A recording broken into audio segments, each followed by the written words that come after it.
32 years. It has almost been 32 years in the making since The Wheel of Time has published its first book in 1990, January 15th. The Eye of the World, which is the current season of Amazon Prime's TV show on Wheel of Time. Tim and I have been reading these books, and we are about a year and a half into it, and we are currently on book 5. No, it has not taken us a year and a half to read 5 books. There has been many books in between as we have done the Reading Rainstorm, and we have podcasts and blogs and other stuff and getting this production going. So if you want to check out more of what we do, head over to readingrainstorm.com. In the meantime, we're going to kick this show off as the wheel wills in our comparison to the book and the TV show. All right, Tim, how's it going?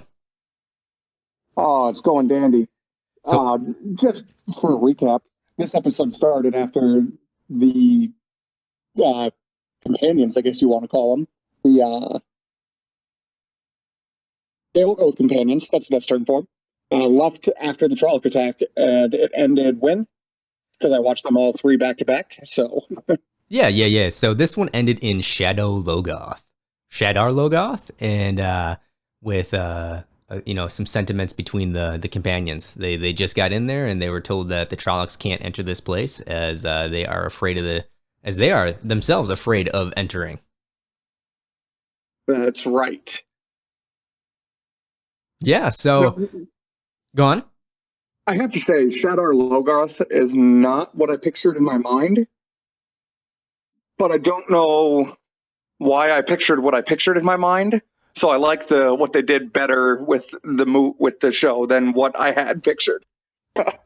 Yeah, in my mind, when they entered this decrepit city, like just right there, point in case, I thought it was like this really like worn down place that was made of mainly like wooden buildings and structures, not as grand as the show has made it out to be. When they first entered, or they first showed it, that massive wall with the crack in it, I was pretty excited. I'm like, oh my god, this is way better than I pictured it in my mind.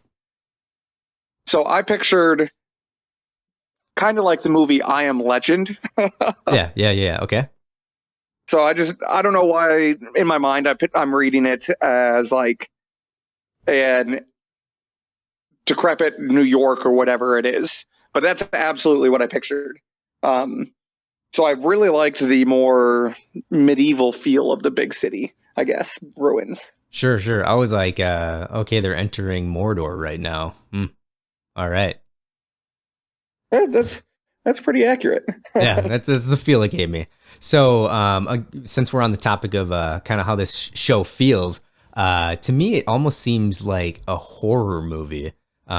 If you've ever watched The Witch or Midsommar or The Lighthouse, one of those kind of like mental movies where it's not jump scares, it's more the music and the lack of music, or the scenery, I guess, if you will, more of a mental scare to it, especially with the White Cloaks. Oh my goodness. The White Cloaks were pretty on point. Dude, the questioner, when he eats that baby chicken and then describes the brutality of the meal, like, ugh. That was pretty scary, man. Yeah, and then just the visuals of the Aes Sedai sitting there without any hands as she just gets burnt alive. Yeah. Oh, hey, actually, speaking of, with that, since our last episode, we talked a little bit about the hand movement being a little bit more than we pictured it being for controlling the weaves and the pattern. So I also had a thought, though, like, I guess the book does say that, they need their hands in order to control the flow. So, because, I mean, that's one way you can stop an Aes Sedai from working her magic is by handcuffing them. Or cutting off their hands, I guess. Yeah, or cutting off their hands. It's a way. It's a way. So just a little recap and touch point on that. But yeah, that was brutal, and they nailed and captured the White Cloaks. So I can't remember because again, it's been a little bit since we read the book. But were the White Cloaks were they brought into the book this quick? No, I don't believe so, because I think we first introduced them.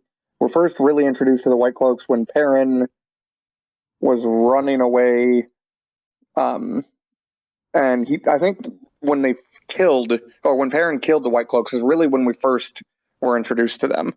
I Right, could be right. wrong, but because it's been a little bit. No, But that's it. I'm That's exactly what I thought, and I'm pretty sure that was like closer to book two, if not, it was book two. Like, I think they've obviously mentioned the White Cloaks prior to book two. They are a pretty big. I'm not going to say evil. They're like chaotic neutral to the like T. So, um, Perrin and his wolf friends in this season or this episode. Again, I think that was brought in a little bit later, so it's a little bit quick to the jump on Perrin and the wolves. I I think they're more chaotic, lawful evil. If you're going to think of it in D&D terms, Okay, yeah, okay, sure, yep. because they definitely have their laws, but Oh yeah, yeah, yeah, for sure. Makes sense. So yeah, speaking of, so Perrin and the wolves, we get a little introduction to his soon to be known power that he has the ability to speak and communicate with wolves. Again, brought into this episode, I think rather quickly, but it wasn't exactly told to you that that's what was happening. More no, not yet. more Not yet. foreshadowing, if you will. They're playing it. I'm wondering if they're going to introduce Elias. I don't remember if it was book 1 or 2 that they did that, but Elias was a big part of him recognizing that, and that could be a good quick way to explain to the casual viewers of Perrin's powers. Right, right, right. So yeah, Elias was definitely in. Okay, I don't quote me. I think Elias was in book two. It's when they separated and they're all kind of on their own journey. Matt and Rand figuring themselves out, Perrin and Egwene, and then we'll get into it as the show unfolds. Because it's definitely after they ran away from Shadar Logoth. Right. Yep. Yeah. So, gosh, yeah. I think it might be pretty quickly afterwards. Again, might be more of book two. But so let's talk about a little bit about the characters. In this, I kind of felt like the Aes Sedai coolness that they keep bringing up and how they're calm, cool, and collective no matter what the situation. I didn't really get that sense out of Moraine just yet. And I know that there's a lot going on, and Rand is pushing her buttons already, but I don't know. How's it make you feel? Yeah, I don't know what it is, but they're off. And when she was talking to the questioner, it was just off. Okay, yeah. I mean, that's kind of what I was picking up. In that, I just expected more of like a stony face, more cool and more collected, and kind of like I know I'm right and I'm gonna win this situation no matter what happens. No hint of fear or hesitation or what have you. Just always in control of the situation that is put forth to her. And I didn't feel that sense out of her yet. But and also the agelessness that is described throughout the books. I just again, feel like they could have maybe done a little bit more there to show that she is well beyond her years of wisdom, but doesn't look it. Yeah, I didn't really get that. I'm thinking through. Um, I didn't really get that. She seemed like she had a lot of wisdom when she was talking to the White Cloaks and the questioner and worming her way around, the rules, you know, telling the truth, but not telling the truth. I got, a little bit of wisdom there, but Oh, right. I'm not questioning her intelligence. I'm just saying that like maybe they could have either. I'm just trying to think of ways around it, and forgive me if this comes off as rude, but possibly a younger actress, like a younger actress who then has the look, or not the look, but the intelligence and the feel of an older person. That'd be one way around it. But yeah, just getting that like agelessness and the presence of an Aes Sedai correct. It's close, but I don't think it's 100% there. I would agree with that, actually. So we also talked about last episode the age of all the people. And I do remember that when we were reading this book, we were a little annoyed with Perrin, Matt, and Rand. And I think it has a little bit to do with the age. Like a 15-year-old, 14-year-old is going to act much differently than what they have them as is like, 2021 in the show. And, Correct. They're making more sensible choices. Perrin hasn't said a word since he left, which is, pretty true to his character. But I know for a fact Matt and Rand really annoyed the hell out of me up until this point. Yeah, the first, I'm going to say 3 books, Matt annoyed me to no end. It wasn't until about book 4 that Matt hit his stride for me. Yeah.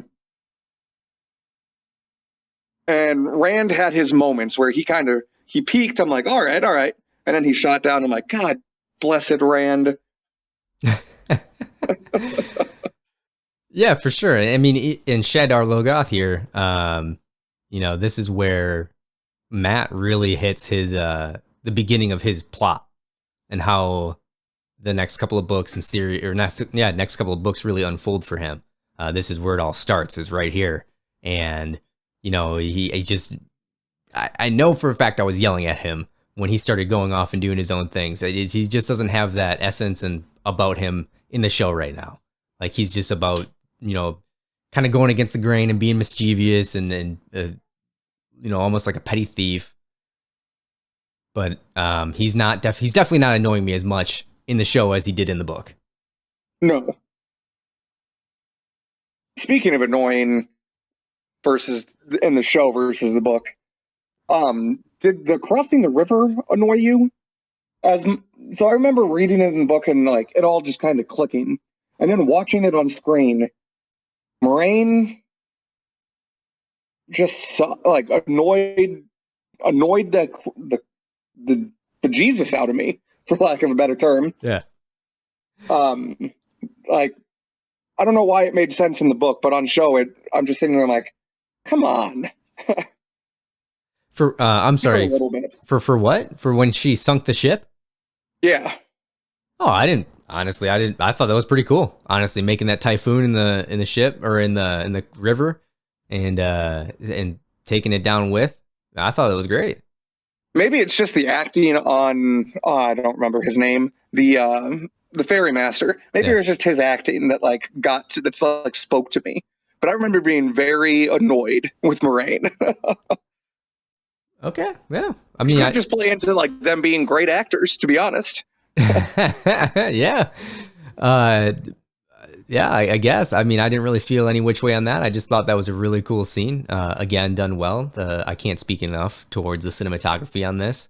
And the moment right after that part of the show when the eyeless one comes up to the front of the Trollocs and lets out his scream, scare the crap out of me again. So far, the Trollocs and the Murdral is just terrifying, and they got those things on point. Yeah, like I said, if they don't do anything else right, they did those two. They did those right. Oh yeah.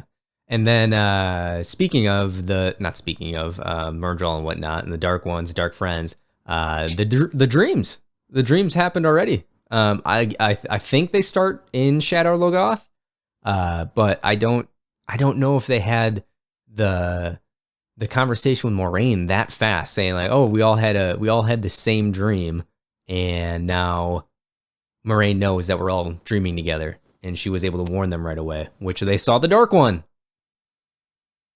Yeah, I don't think it happened that fast, but I'm not mad about it.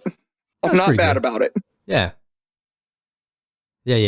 Not a really big, like, I think that's kind of like one of those things that it starts off pretty strong, and then they realize what's happening, and then it kind of fades away. So it's not really a big plot point that they're all having these similar dreams, and that whatever they do dream, that it is so real that it actually might be real.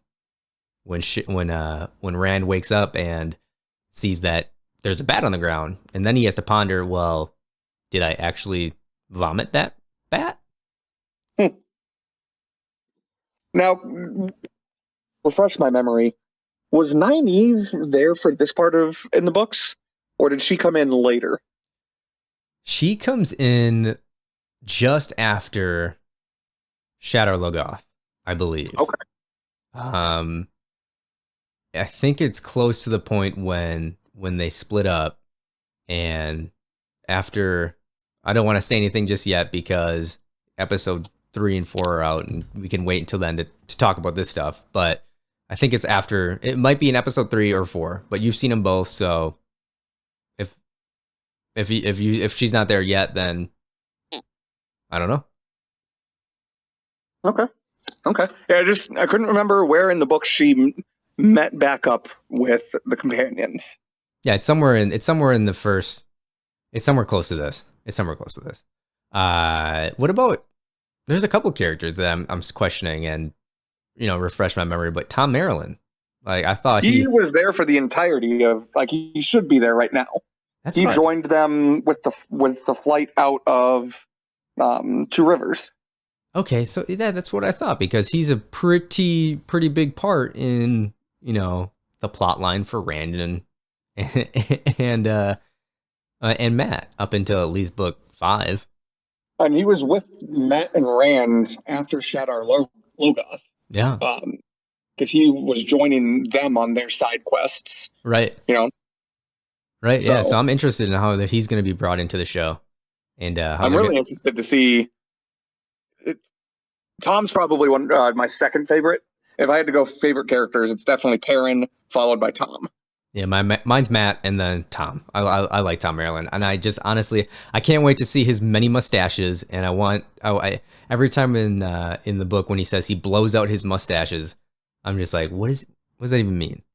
And I really want to see it on the screen. In my mind, that's blowing like out of the side of his mouth. Like his mustache is just so long that he's blowing the mustache out the side of his mouth. That very well could be. Like the old-fashioned handlebar mustache, and it's just. Yeah. Every time they say it, I just imagine him like grabbing them and like kind of like floofing them, making them look even prettier than they are. just naturally hanging there. And many mustaches. Like I'm imagining when they say many, how many do you imagine? Like 2, 4 strands of mustache coming off? Does he look like a cat? That's why they call him Whiskers. That's why they call him Whiskers. So yeah, we talked about Shadow Logoth. We talked about the dreams. Talked about Moraine to die.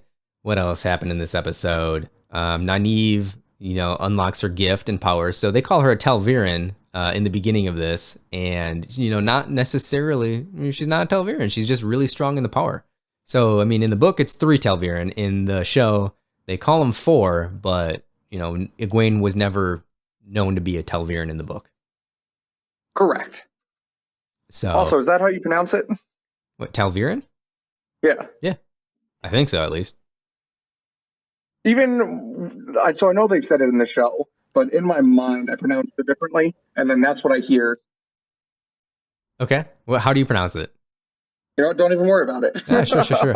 So, actually, you know what? This jogged my memory a little bit too. So we didn't really touch base on the first man who could channel that was already introduced as I believe that was Logain, wasn't it? In the beginning, when the Red Sisters cornered this man against a rock wall, and he's thinking that there's someone else there with him, but there ain't anybody else there with him. I'm pretty sure that was Logain. Because they reference it in this episode. They're like, oh, the Red Sisters are dealing with Logain and the False Dragon. I thought that was just another person, like another man who could channel. They're always hunting men who can channel. Right, and that's kind of what I thought. I thought that was just them I thought it was just them showing that this is what we do. We hunt down men who can channel, and we take care of them. Because we don't really see Logain in the book until later, correct? Correct. But I'm not going to spoil anything. I'm excited. Logain is a character that I'm very excited for currently, where I sit in book 5. So So question for you, Tim. You've seen all four, and this is just kind of a question for All three. me. I haven't seen the fourth one yet. Okay, you've watched all three of them back to back to back. So for me, for the viewers, is this show binge worthy? Well, considering I binged the first three, so far I would say yes. Okay, yeah. How do you think it's stacking up against Game of Thrones? I like it better than Game of Thrones, but I'm going to say something blasphemous, and I didn't enjoy Game of Thrones. I watched it until a certain point, Okay. and then once I stopped watching it with friends, I stopped watching the show completely. So I didn't that's care fair. about Game of Thrones at all. That's fair, and that's just one of the shows that I loved all the way up into the final season, like I'm sure most of the world. And honestly, I'm not even going to suggest my kids watch the show anymore because it is that big of a letdown. However, up until that point, I love Game of Thrones, but I'm going to kind of agree with you that this is done a little bit better in my mind. But they also have a completed series to work off of, and they have Brandon Sanderson there helping them out. True, and I'm 100% Team Brandon. Oh yeah, love his work. But it doesn't help for me. Game of Thrones is the only book series that I can say that I've rage quit. I read A Feast for Crows, and somewhere in A Feast for Crows, he introduced new characters, and then by the end of the chapter, killed them all off, and they didn't affect the storyline at all. Mm-hmm. And I got angry, threw the book across the room, and it sat there for a week, and I never picked it. I never read it. I eventually picked up the book, but I never picked it up to read again. Oh my gosh. That's funny. All right. Yeah. I mean, I said right away, I've never read the series of Game of Thrones, so I can't say literally literary. I don't know how to say that word. That's this. Literally? Like, I want to say literally, but literarily, how it stacks up against the series. So the books versus the books, show versus show. I'm all for Wheel of Time. Books versus books. I can't make a fair comparison there. So far, books versus books. I'm a big fan of the books over Wheel of Time books over Game of Thrones books, because they don't just introduce stupid characters and then kill them off. Well, there you have it. Books versus books. Tim Sanders' vote goes to the Wheel of Time. All right. So, hey, guys, I appreciate you hanging out for the episode 2 of the Wheel of Time the Reading Rainstorm as the Wheel wills. Bonus specials on our comparison versus the show on Amazon Prime versus the books. Again, me and Tim are currently at book 5, so that's kind of where our knowledge begins and ends. So we appreciate hanging out. If you want to see more of what we do, head over to readingrainstorm.com and check us out. Till we see you on the next episode.